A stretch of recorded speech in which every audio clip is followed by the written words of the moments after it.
Chiusa la pagina della cronaca, rientriamo con il nostro ospite in studio, Daniele Stivalla, assessore regionale della Lega Nord in Veneto. Nel frattempo però incombono anche quest'anno alcune scadenze amministrative, ci saranno i rinnovi per esempio nel veneziano dei comuni di Emira, di Jesolo, ma lo stesso sua cittadina di Pramaggiore. Ecco, avete già iniziato un dialogo con il PDL oppure ormai è stato deciso che a livello locale si va da soli? Ma guardi, per ora in questo momento non abbiamo indicazioni particolari, nel senso di direttive rigide del fatto di creare liste solo Lega.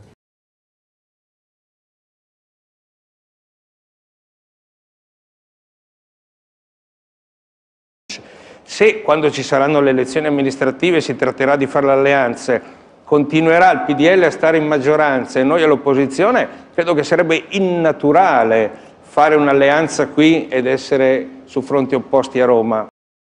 Noi siamo pronti ovviamente, se non ci sono accordi, a fare liste Lega dappertutto senza nessun tipo di problema. È ovvio però che, come lo è a livello regionale e a livello provinciale, la volontà comunque di dialogo col PDL come in prima battuta, un po' in tutti i comuni. È ovvio che se non ci si riesce a mettere d'accordo, noi siamo pronti a fare liste Lega Nord un po' in tutto il territorio. Contiamo che ci sia la possibilità di dialogo, visto che poi in provincia e in regione si amministra assieme, per cui credo